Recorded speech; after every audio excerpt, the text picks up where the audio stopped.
in, around, and on rocks, including some of the smallest plants in the Botanical Garden. On side A, you'll see a collection of pines and other cone-bearing plants. That's the Arthur and Janet Ross Conifer Arboretum. There are more than 1,000 pines, spruces, firs, and other conifers in this collection, including many venerable trees planted in the 1890s, right after the garden was established. Beyond the conifers lies the Botanical Garden's crown jewel, the Enid A. Haupt Conservatory, completed in 1902. Inside, you can explore an acre under glass, a journey that takes you from tropical rainforest habitats to dry deserts. Filled with thousands of plants, it is an absolute wonder and the anchor for the garden's exhibition program. Ahead, at the top of the hill, is the Lester T. Mertz Library Building, completed in 1901.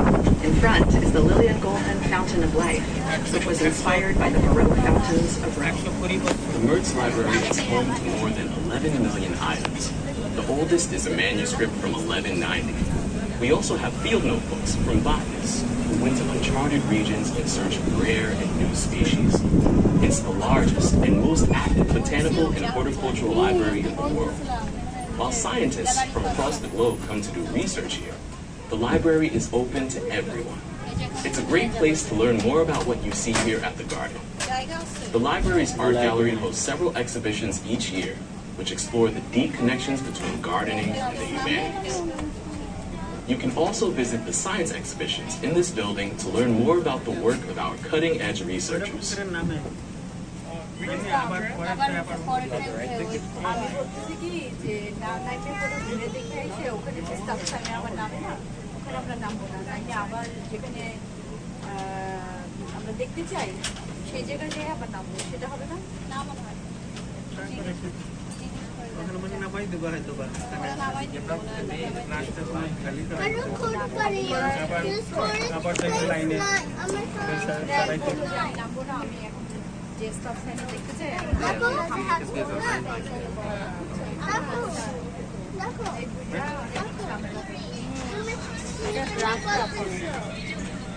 Nice. बंद कर रखो battery शेष है 70%. Okay, nice. Yeah, you talk to me yesterday.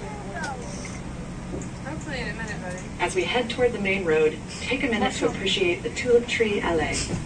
Allée is French for a tree-lined walk. These are tulip trees, named for the green and yellow springtime flowers that resemble tulips.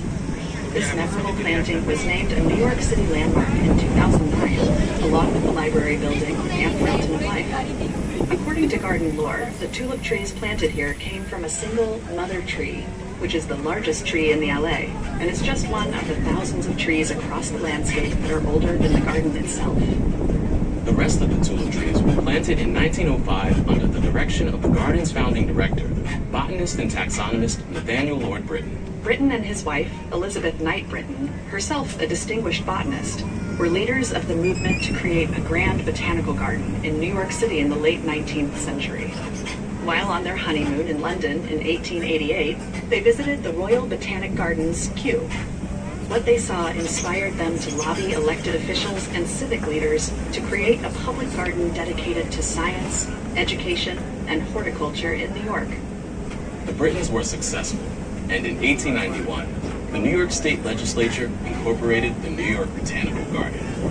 Soon after, the couple selected this site, which featured a 50-acre old-growth forest surrounded by fields and pastures. In 1895, landscape architect Calvert Fox, co-designer of Manhattan Central Park, created a master plan for the garden to allow for the planting of beautiful and diverse collections, while preserving the natural beauty of the landscape.